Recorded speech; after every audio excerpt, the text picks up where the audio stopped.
मंदिरों में लड़के लड़कियां छेड़ने जाते हैं। ये जिस जात और गोत्र का बयान था ना, जिस नस्ल का, उसी नस्ल का ये बयान है कि कांवड़ में बेरोजगार जाते हैं, अनपढ़ जाते हैं। ये उसी तरह का बयान है। मैं फिर कहता हूं, लोगों के अंदर दो तरह की एसिडिटी होती है। एक एसिडिटी तो हाजमोला और एंटासिड खाने से मिट जाती है। क्या विज्ञापन आते हैं एसिडिटी मिटाने के दवाओं के? कोई भी ले लो, खा लो, ठीक हो जाएगा। लेकिन दूसरी वैचारिक एसिडिटी है, वो नहीं मिटती, पूरा पत्ता खा लो तो भी। और ऐसे बयान उसी वैचारिक एसिडिटी से निकल कर आते हैं। वो केमिकल ऊपर तक चपेट मारता है। क्या अरे श्रीमती जी, कुछ तो सस्ता लो, बचत करो। नहीं श्रीमान जी, सब बढ़िया लो, रहने दीजिए। इसमें क्या खास बात है? थोड़े में ज्यादा स्वाद, यही तो है इसकी खास बात। वाओ मामा, क्या स्वाद है। अरे मेरे राजा, राजा और मसाला। अब छोलिया हो या लोबिया, सफेद चने या काले चने, सब कुछ मजेदार बने। ज्यादा एसिडिटी हो जाए तो नाक से पानी आने लगता है, वो दिमाग में पानी डाल देता है, इतनी एसिडिटी भरी है। मनीषा वाजपेयी, मेरा मूल प्रश्न यही कि राजनीतिक लोगों को ऐसी बेहूदी टिप्पणियां करने का क्या हक है? क्यों कर रहे हैं? कि भाई यहाँ तो उद्दंड लोग जाते हैं, अराजक लोग जाते हैं, फलान जाते हैं, ठिकान जाते हैं। ये उसी टाइप की बात है जो राहुल जी पहले ट्रेंड सेट कर चुके कि मंदिर की देवी देवताओं की मूर्तियों में कुछ भी ताकत नहीं है, powerless, they are powerless, like BJP MPs. उन्होंने कहा था जैसे बीजेपी के एमपी पावरलेस है, वैसे मंदिरों में देवताओं की मूर्तियां पावरलेस हैं। या लड़के लड़कियां छेड़ने जाते हैं, ये लड़कियां लड़के छेड़ने जाती हैं मंदिर में। ये इस टाइप के बयान क्यों आते हैं? कभी किसी ने बोला कि मस्जिद में लोग क्या करने जाते हैं? नहीं ना, नहीं बोला ना, और बोल भी नहीं सकते, आप में साहस भी नहीं। और मान लो गलती से बोल जाओ तो छह छोटे भी हो जाओगे, ये भी है, सरतन से जुदा, सरतन से जुदा। तो सारा ज्ञान इधर ही के लिए है क्या मनीषा वाजपेयी? आपके जो प्रश्न है और इतनी देर से जो प्रश्न है जो अनुत्तरित है, उसी में ही आपका उत्तर भी समाहित है। अगर कुछ राजनीतिक पार्टी इन कांवड़ यात्रा का विरोध करती हैं, अयोध्या राम मंदिर का विरोध करते हैं, या इस तरह के सनातनी जो भी यात्राएं हैं, जो भी अनुष्ठान है, इनका विरोध हो रहा है, तो ये सिर्फ एक वोट बैंक की राजनीति है। अदरवाइज मेरे भाई राज शर्मा जी हैं, कांग्रेस से हैं, लेकिन ये भी अपने यहाँ पे एक अनुष्ठान कराएंगे, रुद्राभिषेक कराएंगे।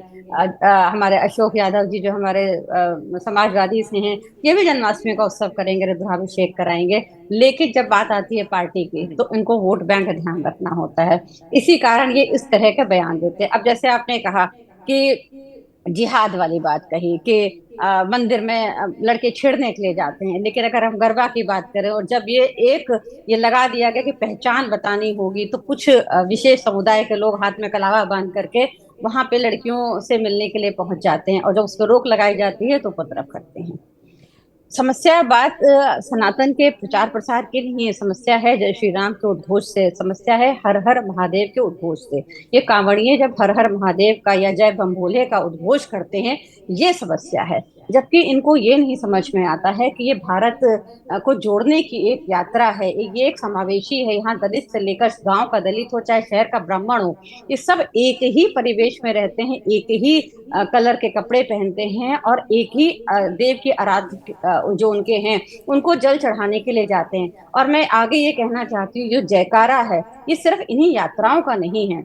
अगर आप भारतीय सैन्य बल की बात करें या किसी भी अन्य सैन्य बल की बात करें, तो उसमें भी जो उनको कमांड्स दिए जाते हैं, तो वो कमांड्स एक तेज आवाज में दिए जाते हैं, जो उनके अंदर जोश भरता है। अगर आप वैष्णो देवी यात्रा की बात करते हैं, तो जब एक जो यात्रा कर रहे होते हैं श्रद्धालु, जब थकने लगते हैं, जब थकान हावी होने लगती है उनके ऊपर, और कहीं से एक माँ का जयकारा लग जाता है, तो सबके चेहरों पे एक प्रसन्नता आ जाती है। और अगर इनको भी हम छोड़ दें, धार्मिक जयकारों की बात भी छोड़ दें, एक मजदूर जब एक बोझा खींचता है, तो जोर लगा के हैशा, ये एक नारा लगाता है, और वो क्या होता है, वही नारा, वही आवाज उसको उसकी साथी होती है, उसमें वो ऊर्जा भरती है। तो लोगों को ये कष्ट है कि हर हर महादेव बम भोले का ये नारा ऐसा ना हो कि ये जो जाति वर्ग में धर्म में बांटने वाली जो राजनीति है, ये जो है उनकी फेल हो जाए और ये सब यूनाइट हो जाए। मुझे ऐसा प्रतीत होता है। राज भाई, कांग्रेस और उसके सहयोगी दल इस वक्त सबसे ज्यादा जोर दे रहे हैं सामाजिक न्याय पर, क्या राहुल जी हों, अखिलेश जी हों, सब लोग। और ये यात्रा सामाजिक न्याय का सर्वोत्तम जीवंत प्रस्तुतिकरण है। वाल्मीकि हो या ब्राह्मण हो, एक ही घाट से जल भरना है, एक सी ही व्यवस्था है, एक से ही टेंट में रुकना है, वहीं हलवा पूड़ी खाना है या दाल चावल जो मिल रहा है। ब्राह्मण के लिए अलग टेंट, वाल्मीकि के लिए अलग टेंट इस नहीं। पीडीए सीडीए जो कुछ है सब एक ही में है। माया, जितनी माया है, जितने मत मजहब, जितने मत संप्रदाय और हमारे यहाँ जितने भी वो हैं कुल गोत्र वंशावलियां, वो सब यहाँ आके अपनी एक पहचान उनकी रह जाती है, भोले। ना कोई ठाकुर, ना कोई बामन, ना कोई कोरी, ना कोई कुर्मी, ना कोई वाल्मीकि, ना कोई धोबी, ना कोई यादव, ना कोई बनिया। राज भाई, इससे अच्छा कुछ हो सकता है? जो काम नेता कभी नहीं करा सकते वो बम बम बोले करा देता है, इसलिए नारे से हो जाता है। आप लोग करा सकते हो क्या ऐसा? नहीं, आप लोग तो और विभाजन के लिए रास्ता खोल बनाते हो। यहां तो समाज एकाकार हो रहा है। राज भाई, गलत तो नहीं कह रहा मैं? मुझे बता दीजिए कि जो ब्राह्मण है वो दूसरे ढंग का कपड़ा पहन रहा है ताकि उसकी पहचान स्पष्ट हो, और यादव दूसरे ढंग का कांवड़ में, ऐसा तो नहीं है। फिर क्या समस्या है राज भाई?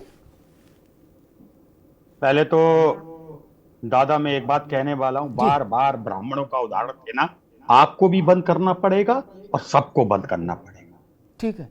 यहां ब्राह्मण वाल्मीकि जात की बात ही नहीं, यहां बात सिर्फ छोटी सी बात इतनी है कि अभी जैसे राघवेंद्र भाई कह रहे थे, हालांकि मुझे इनकी बात का बुरा नहीं लगता, क्योंकि क्षमा चाहिए बड़ों को छोटन के उत्पाद, ये छोटे हैं, नाबालिग हैं, तो मैं नहीं, यहाँ पे किसी नेता का नाम नहीं, मेरे प्रधानमंत्री हैं, मेरे योगी जी हैं, मैं उनकी इज्जत करता हूं क्योंकि मेरे चीफ मिनिस्टर हैं। मैं सिर्फ इतनी बात कह रहा है, कोई माइका लाल यहां पांचों में से देखिए, आज के है कोई माइका लाल चले और जरा सा पानी चले गया, जरा सा पानी मैंने झेला है भैया, मैं ना जाता रहता हूं, वो तो मैं हूं, मैं हुनरबाज हूं, कुछ हुनर आप जैसे भैयों से सीख लिए, तो नहीं होता इधर सुनिए, जरा सा पानी में। मेरा सिर्फ इतना कहना है कि योगी जी को एक बात कहनी चाहिए कि भैया आप जा रहे हैं, खूब पढ़िए, अगर किसी से कुछ टकरा जाए आप पुलिस को बताओ जी, आप पुलिस को बताओ। अब इस बात को यहीं रोक के कहता हूं, मैं समर्थन नहीं करता किसी मुहर्रम का। अगर मुहर्रम में जाने वाला कोई लड़का, मैं निकला हूं गाड़ी से, मेरे घर के ऊपर ठीक इसी के ऊपर देवी माता का झंडा है, आप कहते होंगे कोई माइका लाल किसी भी धर्म का व्यक्ति पैदा नहीं हुआ, मेरे झंडे को उतार दे, उसी वक्त देन देर रिजल्ट होगा। हम लोग सीखें, पहले हम अपने आप, ये बातें तो चैनल में बैठ के बहुत अच्छी है, ये कह दिया। और एक और बात कहता हूं, लोगों को, नेताओं को कुछ शब्द कहने से बचना चाहिए, कुछ शब्द, क्योंकि देखिए शाहरुख खान को सिगरेट पीने से बचना चाहिए क्योंकि इसके फॉलोअर हैं, अमिताभ बच्चन को शराब पीने से बचना चाहिए क्योंकि उनके फॉलोअर हैं, आदमी उन्हीं को देख के करता है। तो ठीक मैं कहता हूं, जो एक बार सांसद बन जाए, एक बार एमएलए बन जाए, जिला पंचायत अध्यक्ष बन जाए, सभासद सुबह की बात नहीं कर रहा हूं, इन लोगों को कहने से पहले सोचना चाहिए, पहले तोले फिर बोले। तो आप इस बात को मुतमईन हो जाएं, कोई भी हिंदुस्तान में, इवन दैट 30% मुसलमान भी, कोई कावड़ यात्रा का विरोधी नहीं है, और जो विरोध करेगा वो पाप में खुद भूल जाएगा। ठीक है राज भाई जी। वो जो मारते हैं ना, मैं इसका विरोधी हूं, जो वो ऐसे करते हैं और दरोगा जी हेल्पलेस होते हैं, मैं बिल्कुल विरोध करता हूं। ठीक है। तुम पाक तुम तुम। अरे श्रीमती जी कुछ तो सस्ता लो, बचत करो। नहीं श्रीमान जी, सब बढ़िया लो, रहने दीजिए। इसमें क्या खास बात है? थोड़े में ज्यादा स्वाद, यही तो है इसकी खास बात। वाह मामा, क्या स्वाद है। अरे मेरे राजा,